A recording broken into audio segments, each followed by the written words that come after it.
And మన ప్రభును రక్షకుడైన యేసుక్రీస్తు నామములో మీ అందరికీ కూడా శుభములు కలుగును గాక. మీ ప్రార్థన అవసరతలు మాకు తెలియచేయండి. తప్పకుండా వాటన్నిటి విషయమే ఎల్లప్పుడూ కూడా ప్రార్థన చేసేవారిగా ఉంటాము. లేఖన భాగాలు తెరిచి మొదటి సమూయేలు గ్రంథము 16వ అధ్యాయము 7వ వచనము. మనుషులు పైరూపమును లక్ష్యపెట్టుదురు గాని యెహోవా హృదయమును లక్ష్యపెట్టును. Praise the lord. నేను ప్రకటిస్తున్న సర్వోన్నతుడైన దేవుడు మీ పై రూపాన్ని చూసి ఆయన లక్ష్య పెట్టేవాడు కాదు.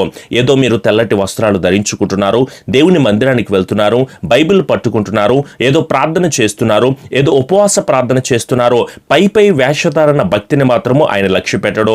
నిజమే, మనుషులు మాత్రం పై విషయాలనే ఎప్పుడు కూడా చూస్తూ ఉంటారు. ఏ సెల్ ఫోన్ నువ్వు వాడుతున్నావని, నీ దగ్గర బంగారం ఎంత ఉందని, ఎంత డబ్బు సంపాదించావని, ఎన్ని స్థలాలను నువ్వు సంపాదించావు, లేకపోతే ఎన్ని పొలాలు నువ్వు కొనుక్కున్నావు, లేకపోతే నువ్వు వాడుతున్న వాహనాలు, ఏ బండి వాడుతున్నావు, ఏ కారు నువ్వు తోలుతా ఉంటున్నావు, ఏ చీరలు నువ్వు కట్టుకుంటా ఉంటున్నావు, ల్యాప్టాప్లు కానీ, ఏ సినిమాలు, సీరియల్. మనుషులందరూ డబ్బును బట్టి, ఆస్తిని బట్టి, కులాన్ని బట్టి, వర్గాన్ని బట్టి, వారి జాతులను బట్టి మనుషులు ఎప్పుడు కూడా పై విషయాల్ని గమనిస్తూ ఉంటారు. దేవుణ్ణి తెలుసుకున్నావు, దేవుని విశ్వసించిన నువ్వు మనుషులకు కనిపించే విధంగా సర్వోన్నతుడైన దేవాది దేవునికి మాత్రం నువ్వు కనిపించే అవకాశం ఉండకూడదు. మనుషుడు ఎప్పుడూ కూడా లోక సంబంధమైన విషయాలను ఆలోచన చేస్తాడు కానీ హృదయాంతరంగాలను పరిశీలించే సర్వోన్నతుడైన దేవుని వైపు నీవు అసలు ఎలా కనిపిస్తూ ఉంటున్నావో, నిన్ను చూస్తూ ఉంటున్నప్పుడు పాపం కనిపిస్తూ ఉండు అంటే, నిన్ను చూస్తూ ఉంటున్నప్పుడు నీ హృదయంలో అతి భయంకరమైన విషయాలు కనిపిస్తూ ఉంటున్నప్పుడు దేవాది దేవుడు బాధపడుతూ మొట్టమొదటి ప్రసంగంలోనే ఆయన తెలియచేశారు కదా, హృదయ శుద్ధి కలిగిన వారు ధన్యులు, వారు దేవుని చూస్తారు. మీ హృదయాన్ని శుభ్రం చేసుకోండి. మీ ఇంట్లో పాత్రలు శుభ్రం చేసుకుంటా ఉంటారు, ఇంట్లో వస్త్రాలు శుభ్రం చేసుకుంటా ఉంటారు, ఇంటిని శుభ్రం చేసుకుంటా ఉంటారు, కానీ దేవుణ్ణి తెలుసుకున్న మీరు హృదయాన్ని శుభ్రం చేసుకునే వారిగా ఉండాలి. నీవు చూపు చూస్తున్నావంటే వ్యర్థమైన, పాపిష్టి, వ్యభిచారమైన చూపు చూస్తున్నావంటే, నీ కన్ను చెడినదైతే నీ దేహం అంతయు కూడా పాడైపోతుందని చాలా క్లియర్ గా బైబిల్ చెప్తా ఉంటుంది. నీ హృదయము పాడైపోతుందంటే దానికి కారణం ఏమిటి అంటే నీ చూపే. నీ కన్ను చాలా జాగ్రత్తగా నువ్వు పరిశీలన చేసుకుంటా ఉండో. వ్యభిచారమైన మనస్సుతో ఉండకో. ఎదుటి కనిపిస్తున్న అమ్మాయిలను, అబ్బాయిలను, సినిమాలను, సీరియల్ను, ఈ పోర్నోగ్రఫీ వీడియోస్ ను చూడడం వల్ల నీ హృదయము పాడైపోతుంది. ఏ చూపుతో చూస్తున్నావు, ఎదుటి వాళ్ళ చూపును బట్టి, పాపిష్టి ఆలోచనలతో నువ్వు చూస్తున్న చూపు వల్ల నీ హృదయము పాడైపోతుందన్న విషయాన్ని నువ్వు గుర్తుపెట్టుకో. నువ్వు మాట్లాడుతున్న మాట కూడా చాలా కేర్ఫుల్ గా నువ్వు మాట్లాడాలి. ఎలాంటి సమయంలో ఎలాంటి మాటలు మాట్లాడాలో అలాంటి సహితమైన మాటలే మాట్లాడాలి తప్ప ముసలమ్మ ముచ్చట్లు చెప్పుకోవడము, వ్యర్థమైన మాటలు చెప్పుకుంటా ఉండడము, నీ నోటికి వచ్చిన మాటలన్నీ మాట్లాడుతూ ఉంటే ఎలా? చాలా మంది కూడా అబద్ధములైన మాటలు మాట్లాడతారు. ఎందుకు వస్తున్నాయి మీకు అబద్ధాలు? ఎక్కడ ఉన్నావంటే అబద్ధం, ఏం చేస్తున్నావంటే అబద్ధము. చిన్నపిల్లలు కూడా అలాంటి అబద్ధాలే అలవాటు చేస్తూ ఉంటున్నారు. అబద్ధాలకు జనకుడు సాతానన్న విషయం తెలుసు కూడా ఎందుకు వస్తున్నాయి మీ నోటి నుంచి అసలు అబద్ధాలు? దయచేసి మీరందరూ కూడా మీ నోటి నుంచి అబద్ధాలు కానీ, బూతులు కానీ, సరసూక్తులు కానీ, వ్యంగ్యమైన విషయాలు, పాపిష్టి సహితమైన ఏ విషయాలు కూడా మీ నోటికి రావడానికి అవకాశం ఉండకూడదు. ఎందుకంటే మనము లోక సహితమైన బిడ్డలము కాదో, లోక సంబంధమైన లోక విధానం కలిగిన వాళ్ళము కాదో. మనల్ని దేవుడు ఏర్పాటు చేసుకున్నాడు. ఆయన రక్తము చేత కడగబడిన మనము పరిశుద్ధులము. మీరు ప్రియులైన పిల్లల వలె దేవుని పోలి నడుచుకోండి అని మీ నోటి నుంచి వ్యర్థమైన విషయాలు రావడానికి అవకాశం ఉండకూడదు.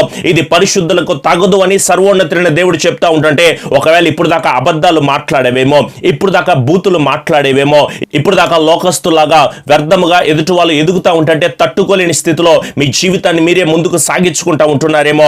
దయచేసి ఇప్పుడు నుంచైనా సరే కొలసీ సంఘానికి దేవుడు తెలియచేస్తున్నట్టు మీకు కూడా నేను అదే చెప్తున్నాను. మీ సంభాషణ ఉప్పు వేసినట్టు ఉండాలి. ఒకటి నీకైనా ఆశీర్వాదం ఉండాలి, లేకపోతే నువ్వు మాట్లాడుతున్న మాట ఎదుటి వాళ్ళకి ఆశీర్వాదకరమైన విషయాలే మీరు మాట్లాడాలే తప్ప దయచేసి వ్యర్థమైన ముచ్చట్లు, వ్యర్థమైన తలంపులు కలిగిన మాటలు మీ నోటి నుంచి రాకుండా చాలా జాగ్రత్తగా ఉండండి. చూపుతో నువ్వు చేస్తున్న పాపము, మాటతో నువ్వు చేస్తున్న పాపం ఇది కాదన్నట్టు నీ ప్రవర్తన అస్సలు బాగోలేదు. ఎలా ఉంది? దేవుని వాక్యం వినే ముందు నీ ప్రవర్తనను చాలా జాగ్రత్తగా నువ్వు కాపాడుకో. పాట పాడుతున్నావు కానీ నీ ప్రవర్తన సరిగ్గా లేదు. ప్రార్థన చేస్తున్నావు కానీ నిజంగానే నీ హృదయంలో దేవాది దేవుని ఆహ్వానించుకుని నువ్వు ప్రార్థన చేస్తున్నావా? లేకపోతే నీ సమస్యలే గుర్తు చేసుకుంటా, నీ ఇబ్బందులే గుర్తు చేసుకుంటా ఈ లోక సంబంధమైన ప్రార్థన నువ్వు చేయకో. పరలోకాన్ని తాకే ప్రార్థన మీరు అందరూ కూడా చేయండి. వాక్యాన్ని వింటున్నావు, ప్రతిరోజు వాక్యమని పాస్టర్ గారి వాక్యం బాగుంది, లేకపోతే ఇంకొకరు వాక్యం బాగుంది అని చెప్పుకుంటా ఉంటున్నావే కానీ వాక్యము ద్వారా నీ నడవడికను నువ్వు మార్చుకునే స్థితిలో ఉంటున్నావా? సాక్ష్యం ఉందని చెప్పుకుంటున్నావు కానీ ఆ సాక్ష్యము ఉంది, ఆ రోజు నన్ను బ్రతికించాడని చెప్పుకుంటున్నావు కానీ ఈ రోజు నువ్వు నీతిగా బ్రతికే వారిగా ఉంటున్నావా? దేవునికి నిజమైన సాక్షిగా నువ్వు జీవించే వారిగా ఉంటున్నారా? ఒక్కసారి మిమ్మల్ని మీరు పరిశీలన చేసుకోండి. నా దేవుడు నన్ను రక్షించట్లేదండి, నా దేవుడు నా మొర వినట్లేదు అని చాలా మంది అడుగుతూ ఉంటున్నారు. రక్షింప నేరక యున్నట్లు యెహోవా హస్తము కొరచ కాలేదో, విన నేరక యున్నట్లు ఆయన చెవులు మందము కాలేదో. మీ ప్రార్థన ప్రార్థన వినకుండా ఉండడానికి ఆయన చెవులు మందం కాలేదో, కానీ ఒక్క మాట ఆలోచన చేయండి.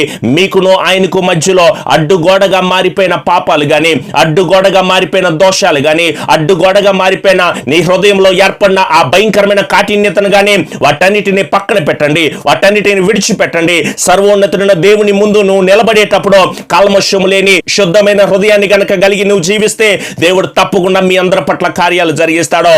ఆయన పై వేషాన్ని లక్ష్య పెట్టడం అన్న విషయాన్ని నువ్వు గమనించుకో. మారిపోవడం అంటే ఏదో మతం మారిపోతున్నాము, ఏదో వస్త్రాలు మారిపోతున్నాము, ఏదో పరిస్థితులు మారిపోతున్నాయి అనుకుంటున్నారో. మారవలసింది మారు మనసు మాత్రమే. నీవు మారు మనసు లేని జీవితాన్ని జీవిస్తూ ఉంటే, ఆయన ఆజ్ఞ తెలియచేస్తూ ఉంటే, అంటే బైబిల్ అలాగే చెప్తా ఉంటుంది, పాస్టర్స్ అలాగే చెప్తా ఉంటారు అంటే, నీవు ఈ లోక సంబంధమైన విషయాల్లో పాపిష్టి సాహిత్యమైన జీవితంలో ఉంటున్నప్పుడు ఏదోలే అనుకున్నావు. కానీ క్రైస్తవ జీవితంలోకి వచ్చిన తర్వాత కూడా మారు మనసు పొంది క్రీస్తు నందు ఉన్నవాడు నూతన సృష్టి అని, పాతవి గతించెను సమస్తము క్రొత్తవైనని ఎన్ని వాక్యాలు నీకు తెలియచేస్తా ఉంటున్నా సరే, ఆజ్ఞలను అతిక్రమిస్తా ఉంటున్నావో, మారు మనసుకు దేవుడు సమయాన్ని ఇస్తా ఉంటే, అవకాశాన్ని ఇస్తా ఉంటే, నీ జీవితం నువ్వు రూపాంతరం చెందనీయకుండా పాత జీవితంలో నువ్వు ఇంకా జీవిస్తూ ఏదో నువ్వు మేకప్ వేసుకున్నట్టు పైపైన నువ్వు కప్పేసుకుంటా జీవితాన్ని మాత్రమో దేవుడు చూస్తున్నాడో. నీకందుకే ఆశీర్వాదాలను పొందుకోలేకపోతున్నావో. ఏది నీ విశ్వాసమో, ఏది నీ పట్ల దేవుని చిత్తమో, లోక మర్యాదలు మీరు అనుసరిస్తూ ఉంటున్నారో, ఉత్తమమైన దాన్ని వదిలిపెట్టేసే వారికి ఉంటున్నారో. అందుకే మీకు మరొకసారి దేవుని పాదాల చెంత కూడినప్పుడు దేవుడి మాట నాకు స్పష్టంగా తెలియజేస్తూ ఉంటున్నారు. అందుకే మీకు నేను ప్రకటన చేస్తూ ఉంటున్నారో, మీరు పై విషయాలను మాత్రం ఎప్పుడు ఆలోచన చేయదో. మీ హృదయాన్ని మీరు మార్చుకోండి, మీ బ్రతుకుని మీరు మార్చుకోండి, మీ నడవడికని మీరు మార్చుకోండి. మనస్ఫూర్తిగా ఆయన్ని అడగడం మీరు నేర్చుకోండి. ఆయన ప్రతి ఒక్కరి పట్ల తన కార్యాలను చేయాలని ఆయన సిద్ధపాటును కలిగి ఉన్నారు. దెయ్యాలను వెళ్ళగొట్టారండి, కుంటి వారికి నడకనిచ్చాడు, మూగ వారికి మాటనిచ్చాడు, గుడ్డి వారికి చూపునిచ్చాడు, కుష్టి రోగులను బాగు చేశాడు. ఆయన మాట మాత్రం సెలవిస్తే కార్యాలు జరుగుతాయి. దానిలో నో డౌట్, దానిలో సందేహించాల్సిన అవసరం లేదు. కానీ మన గురించే మనం ఆలోచన చేసుకుందామో. నీ హృదయం ఎలా ఉంది? పై వేషధారణతో నువ్వు కలుగుతున్న జీవితం వల్లే కదా ఈ రోజు దేవుని కృపను పోగొట్టేసుకుని, దేవుని వాత్సల్యతను పోగొట్టేసుకుని ఉంటున్నావో. మనమందరం కూడా మార్పు చెందడానికి ఇదే అనుకూలమైన సమయం అంటున్నప్పుడు, ఇప్పుడే దేవుని వాక్యం నీతో స్పష్టంగా మాట్లాడుతూ ఉంటున్నప్పుడు, నీ హృదయాన్ని మరి నువ్వు మార్చుకోవా? దేవునికి ఇష్టానుసారంగా జీవించవా? మనుషులకు కనిపించాలనుకుంటున్నావు కానీ మనుషులకు కనిపించవో. దేవాది దేవుడు నిన్ను చూస్తున్నప్పుడు నువ్వు ఎలా కనిపిస్తూ ఉంటున్నావో ఒక్కసారి నిన్ను నువ్వు పరిశీలన చేసుకో.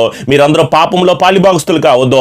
చాలా మంది పాపము చేయరు కానీ నువ్వు పాపం చేయి బ్రదర్, నేను చేయను కానీ నేను సపోర్ట్ చేస్తాను, నేను తాగను కానీ నువ్వు తాగు, నేను సిగరెట్లు కాల్చను కానీ నువ్వు కాల్చు, నేను వ్యభిచారం చేయను కానీ నేను ఎంకరేజ్ చేస్తాను అనే పాపములో పాలిభాగస్తులు కలిగిన జీవితంలో ఉంటుంటే, ప్రకటన గ్రంథంలో ఆయన స్పష్టంగా చెప్పాడు, వీటన్నిటి నుంచి కూడా మీరు విడిచిపెట్టి రండి అని ఆయన స్పష్టంగా చెప్తా ఉంటున్నప్పుడు, మరి మనం అన్నిటిని వదిలిపెడదాం, విడిచిపెడదాం. ఈ లోకములు నాశలన్నీ కూడా గతించిపోతాయి కానీ రక్షణ ఇచ్చేది ఆయనే, విడుదల కలుగు చేసేది ఆయనే, ఉన్నతమైన స్థానంలో నడిపించేది ఆయనే. మరి ఆయన పట్ల మనమందరం కూడా ఒక ప్రణాళిక కలిగి, ఒక ఆలోచన కలిగి, ఒక సిద్ధపాటును కలిగి గనక మనం దేవాది దేవుడి సన్నిధిలో మోకరించి ప్రార్థన చేస్తుంటే, ఆయన మరొకసారి మనకి అవకాశాన్ని ఇస్తున్నప్పుడు అవకాశాన్ని ఎందుకండి మనం సద్వినియోగం చేసుకోకుండా ఉండడమో?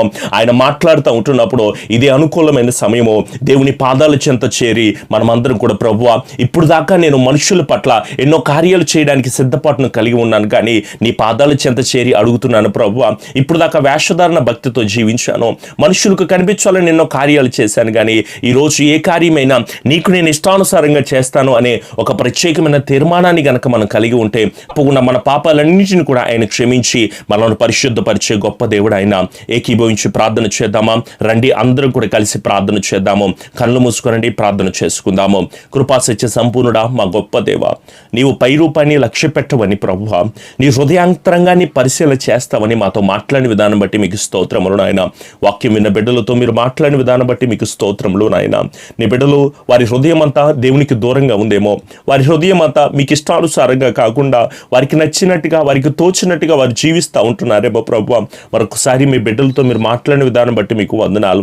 ఈ రోజంతా నీ బిడ్డలకి మీరు క్షేమాన్ని మీరు దయచేయమని, ప్రార్థనలు ఏకీభవించిన ప్రతి కుటుంబాన్ని కూడా మీరు దీవెనకరముగా ఫలభరితముగా మీరు నడిపించి దీవించి ఆశీర్వదించి కృప దయచేయమని ప్రభువా. ఈరోజు మేము లైవ్లో కలిసి ప్రార్థన చేస్తూ ఉండగా మీరు మాకు తోడై ఉండి నడిపించి స్థిరపరిచి ఆశీర్వదించమని, ఈ భయంకరమైన కరోనా పేషెంట్లు ఎక్కువైపోతున్న సమయంలో ప్రభువా మీరు మాకు తోడై ఉంటున్నారు, మీరు మమ్మల్ని నడిపిస్తున్నారు, మీరు మమ్మల్ని స్థిరపరుస్తున్నారు, మీరు ఆశీర్వాదకరంగా నిలబెడుతున్న విధానం బట్టి మీకు వందనాలయ్యా. నీ బిడ్డల బహుబలంగా మీరు దీవించి స్థిరపరిచి ఆశీర్వదించి కృప దయచేయమని మా ప్రియ రక్షకుడైన యేసు నామములో అడుగుచున్నాము తండ్రి, ఆమెన్. ప్రార్థన అవసరత గుజరాత్ నుంచి విజయ్ శేఖర్ గారు, హేనా ఉదయశ్రీ గారు, అలాగే వాళ్ళ బాబు విజయకాంత్, కోడలు రమ్య గారు, అలాగే మనవరాలు ఆలివ్ విషయమే మనం అందరూ కూడా ప్రార్థన చేసే